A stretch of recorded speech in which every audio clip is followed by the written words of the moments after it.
The gun shop sits on a busy commercial street in a mid-sized city, sandwiched between a hardware store and a family restaurant. Large windows display hunting rifles and sporting equipment, with American flags and promotional banners creating an atmosphere of patriotic legitimacy. The storefront has operated at this location for 12 years, becoming a fixture in the community where law enforcement officers and weekend sportsmen shop side by side. Federal firearms licenses hang prominently behind the counter, renewed every 3 years without incident. The owner maintains an impeccable public reputation as a responsible dealer committed to legal compliance. He conducts background checks on every customer, maintains detailed sales records, and cooperates fully with ATF inspections that occur annually. Local police officers frequent the shop, some becoming personal friends who trust the owner's expertise and professionalism. The business sponsors youth shooting programs, donates to veterans organizations, and participates in community safety initiatives.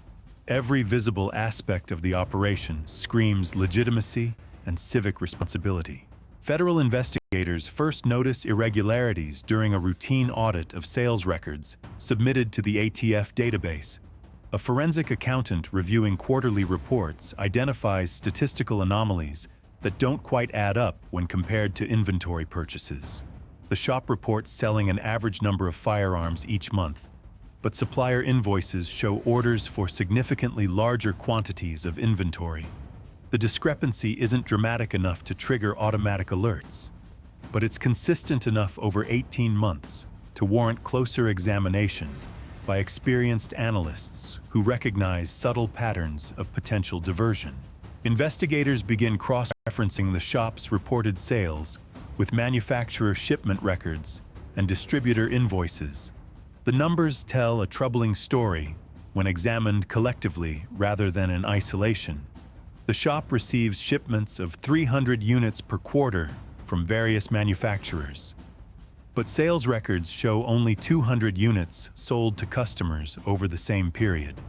The missing 100 units per quarter add up to 400 weapons annually that exist in a documentation gap between receipt and reported sale. An undercover operation gets approved in month 2 of the investigation.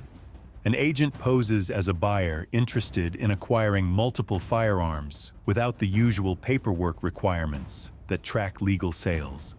Initial contact happens through an intermediary who claims to know someone who can work around the system for the right price. The intermediary arranges an introduction, and the agent meets the owner after hours in a parking lot behind the shopping center. The owner is cautious but interested when money gets mentioned, and they schedule a follow-up meeting to discuss details. The second meeting happens at the shop after closing time, with lights off and front doors locked. The owner guides the agent through the darkened store to a back office where he keeps the real records, the ones that track transactions never reported to federal authorities. He pulls out a ledger book, handwritten entries documenting hundreds of sales made through a back door that opens into an alley. These transactions bypass the required background checks, federal forms, and database entries that make legal sales traceable to specific buyers. The owner explains his system with surprising openness, confident that the agent represents no threat because the intermediary vouched for him. Legal sales happen through the front door during business hours, with full documentation and compliance with all regulations. These sales get recorded in the official computer system that ATF inspectors review during audits. Illegal sales happen through the back door after hours, with customers entering from the alley and leaving the same way. These transactions get recorded only in the handwritten ledger kept in a locked drawer, creating a complete parallel sales operation. The pricing structure reflects the legal risk involved in these backdoor transactions. Firearms sold through legal channels follow standard retail pricing determined by market competition and manufacturer-suggested prices. Backdoor sales command premium pricing, often 50 to 75% above retail. Because customers are paying for anonymity and lack of documentation, the markup proves substantial enough to offset the legal risk in the owner's calculation. generating hundreds of thousands in untraceable cash revenue annually. Customer profiles for backdoor sales differ dramatically from the legal buyer base. Legal customers include hunters, sport shooters, collectors, and law enforcement personnel purchasing personal firearms with proper documentation.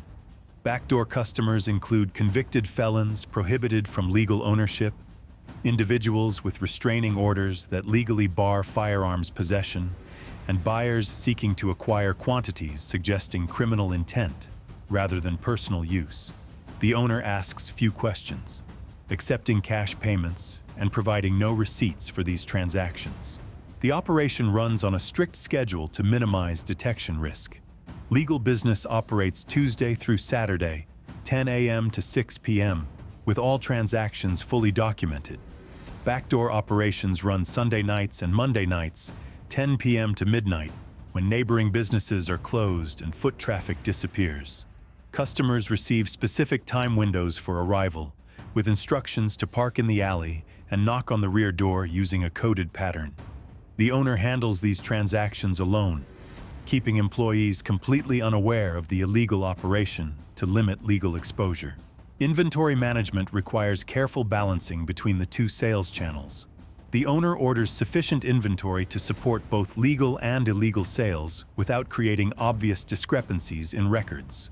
When manufacturers ship 300 units quarterly, official records show 200 sold legally, while the remaining 100 get diverted to backdoor sales. The numbers stay consistent enough to avoid triggering automated fraud detection systems that look for dramatic variations from established patterns. The owner's confidence grows as months pass without detection. He's operated this dual system for nearly 4 years, generating over $2 million in illegal profits while maintaining his reputation as a responsible dealer. Regular ATF inspections find nothing amiss, because inspectors review only the official records that show legal compliance. Local police continue shopping at the store, providing unintentional cover by their presence and association. The system seems foolproof to someone who's never experienced the full resources of a federal investigation. The undercover agent makes multiple purchases over 8 weeks, each transaction documented with hidden recording equipment. The owner's guard drops with each successful exchange, and he begins sharing details about his operation that would prove devastating in court. He discusses his customer base, explaining how word-of-mouth advertising through criminal networks has built steady demand. He describes his inventory management system, detailing how he balances legal and illegal sales to avoid detection. He even mentions other dealers he suspects of running similar operations in different cities. Federal investigators expand the probe beyond the single shop as evidence accumulates. Bank records show the owner making large cash deposits that don't match reported sales revenue, sometimes depositing $15,000 weekly, while official sales records show revenue of only $8,000. Property records reveal he purchased a vacation home worth $600,000, paying cash in full despite tax returns showing annual income of only $90,000. The financial footprint clearly indicates unreported income from illegal sources that dwarf his legitimate business earnings. Surveillance teams document the backdoor operation over 6 weeks of intensive monitoring. They photograph customers entering through the alley, note vehicle license plates, and identify individuals later determined to have criminal records prohibiting legal firearms ownership. One customer identified through surveillance is a convicted armed robber wanted for parole violation. Another is subject to a restraining order filed by an ex-spouse alleging domestic violence threats. A third has prior convictions for drug trafficking. The customer list reads like a catalog of exactly the people firearms laws are designed to keep disarmed. The investigation expands to trace weapons sold through the backdoor channel. Federal agents work with local police departments to cross-reference crime guns recovered at scenes across the region. They identify 17 firearms used in crimes that trace back to the shop's inventory, but appear nowhere in official sales records.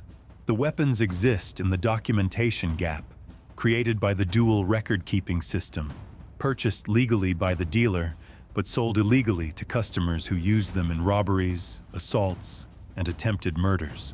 Law enforcement coordination begins in month 6, as prosecutors determine they have sufficient evidence for arrests and seizure warrants. ATF coordinates with local police, state investigators, and federal prosecutors to plan a comprehensive operation targeting not just the owner, but also key customers identified through surveillance. Legal teams prepare a complex warrant package covering the shop premises, the owner's home, bank records, and digital communications.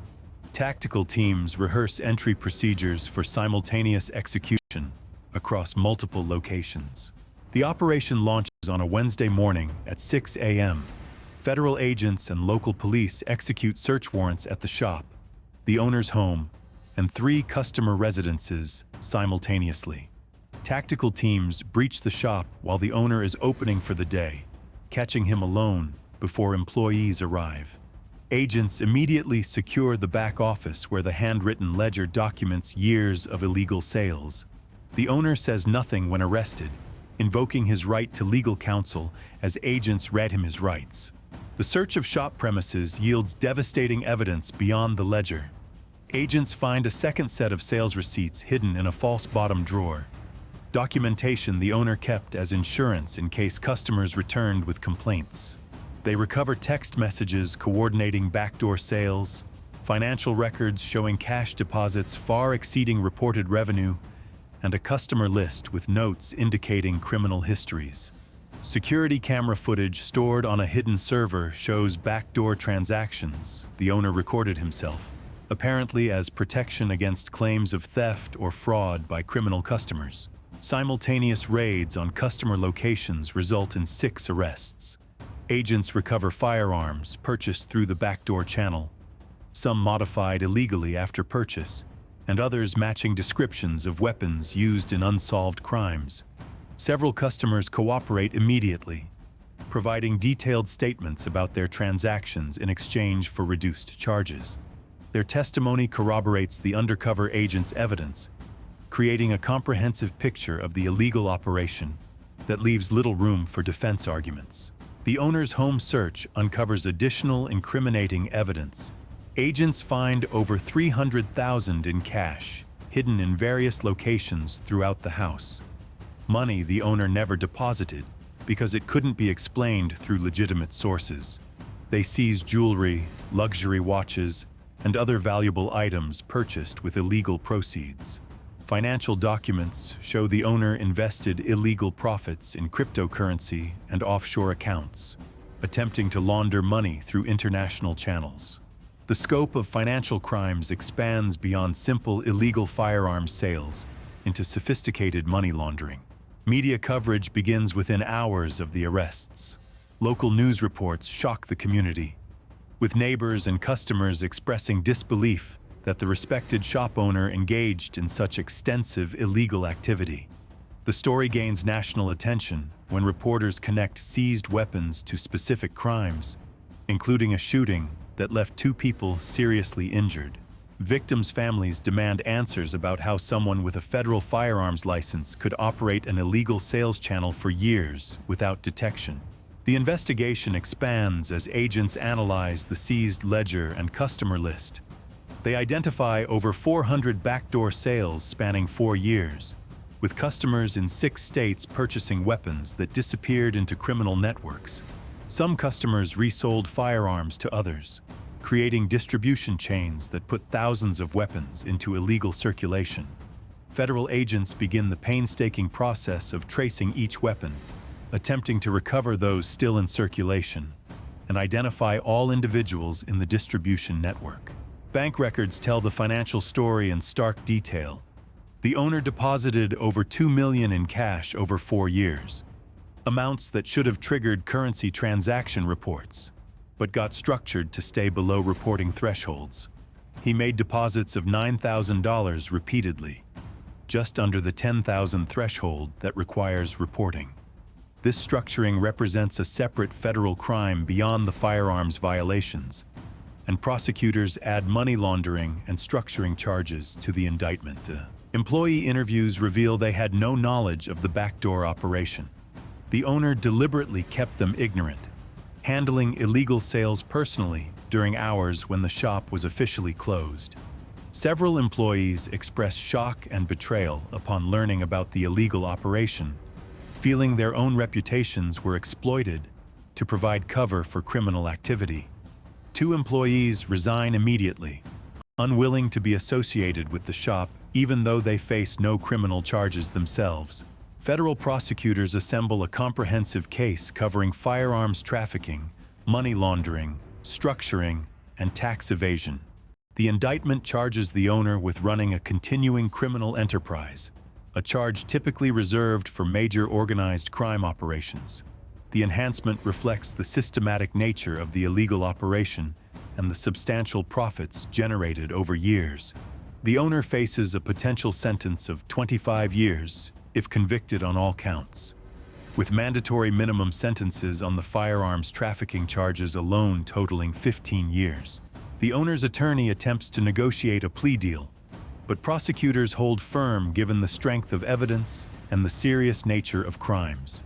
They have recordings of the owner explicitly describing his illegal operation, financial records documenting unreported income, and testimony from multiple customers detailing their illegal purchases.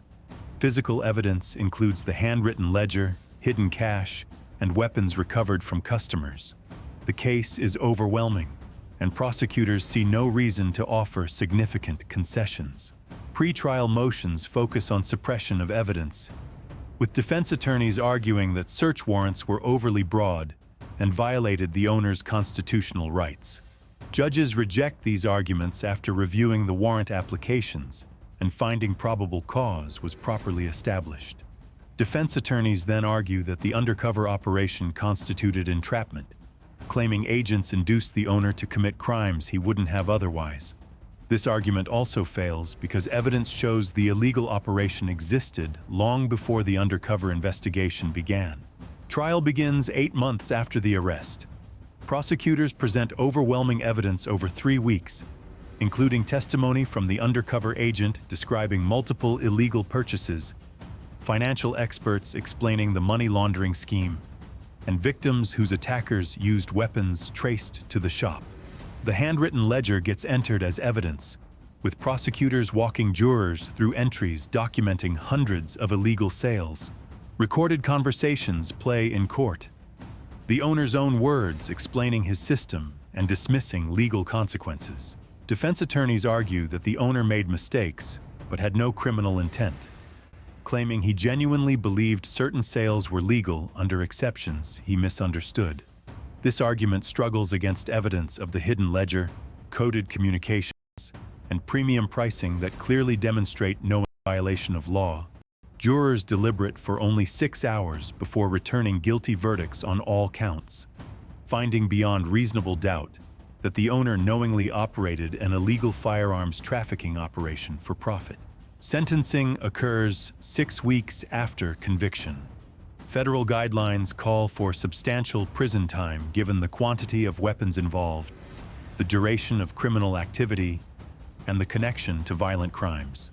Victims speak at the hearing, describing how violence perpetrated with weapons from the shop devastated their families. Prosecutors argue for the maximum sentence, emphasizing the betrayal of trust inherent in a licensed dealer using his legitimate business as cover for illegal trafficking. The judge sentences the owner to 22 years in federal prison, near the maximum possible under sentencing guidelines.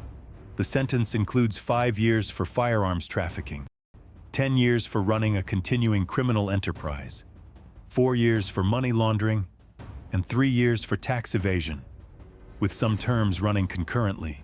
The judge also orders forfeiture of all property purchased with illegal proceeds, restitution to crime victims totaling $800,000, and a fine of $1 million. The sentence sends a clear message about consequences for licensed dealers who abuse their positions. Civil asset forfeiture proceedings seize the shop building, the owner's home, vehicles, investment accounts, and all property traceable to illegal proceeds. The total value exceeds $3 million, with funds distributed to victims and used to cover investigation costs. The shop license gets permanently revoked, and the business closes permanently.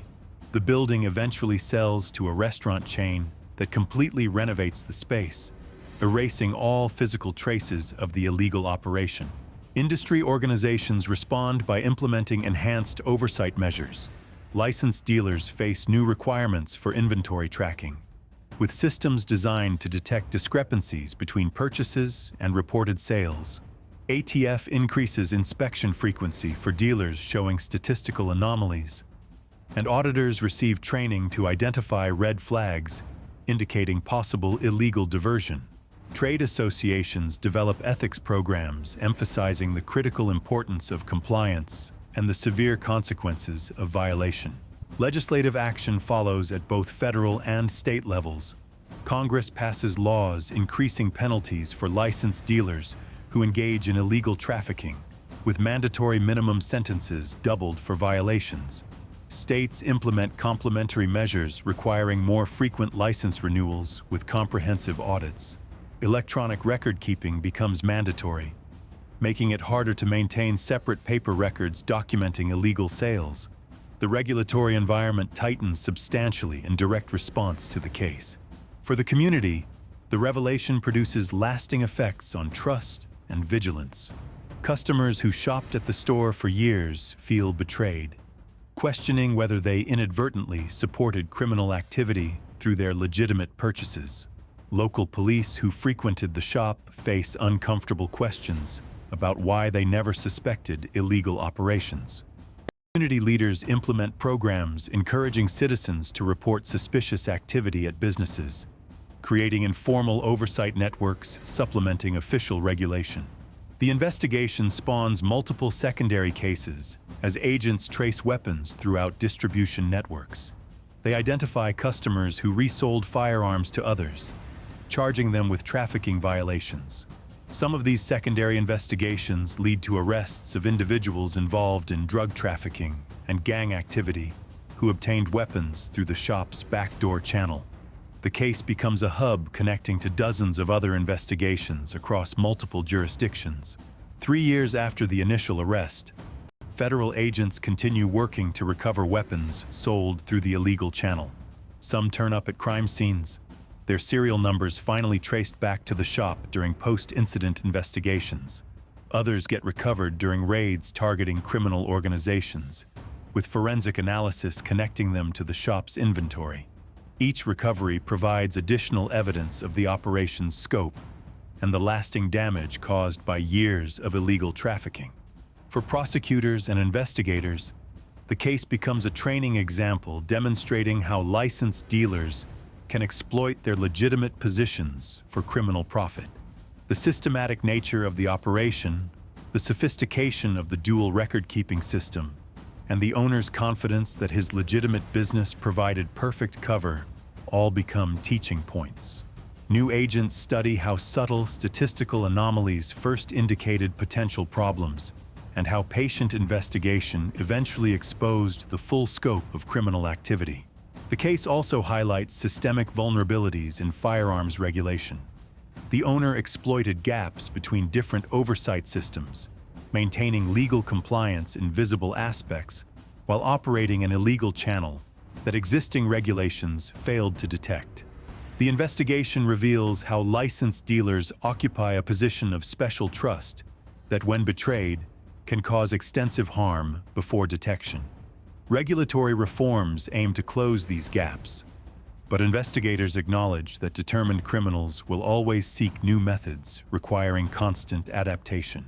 Several customers who purchased through the backdoor channel received substantial sentences for their roles. Those who knew they were prohibited from legal ownership but sought firearms anyway face enhanced charges. Some receive sentences of 5 to 10 years, particularly those whose purchased weapons were later used in violent crimes. Others cooperate with investigators, providing testimony against secondary distributors and receiving reduced sentences of 2 to 4 years.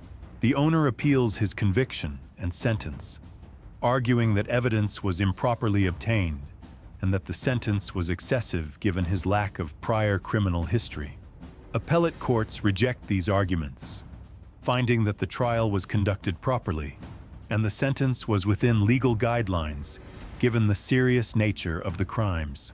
The conviction and sentence become final, with the owner currently serving his 22-year term in a federal correctional facility with projected release in 2042. The empty shop building stands as a physical reminder of the case for 2 years before final sale. During this time, it becomes a local landmark of sorts, with people driving past to see where such extensive illegal activity occurred in plain sight for years. Some visitors express shock that criminal enterprise could hide behind such an ordinary storefront in a normal commercial district.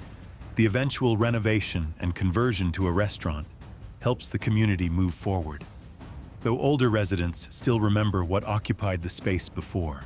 For federal law enforcement, the case demonstrates both the challenges of regulating licensed firearms dealers and the effectiveness of systematic investigation when problems get identified.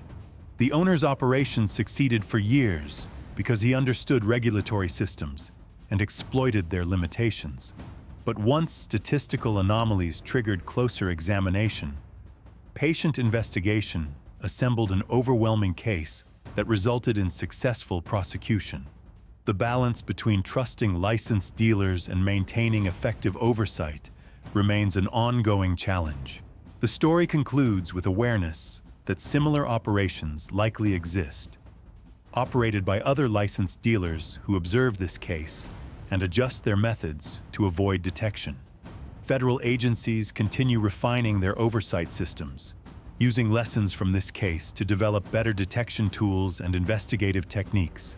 But the fundamental challenge persists: how to maintain effective regulation without creating overwhelming burdens for legitimate dealers, while still detecting the small percentage who exploit their licenses for criminal profit. Vigilance remains essential, and complacency invites repetition. The work continues across thousands of licensed dealers nationwide, with investigators knowing that for every case like this that gets detected and prosecuted, others may be operating undetected.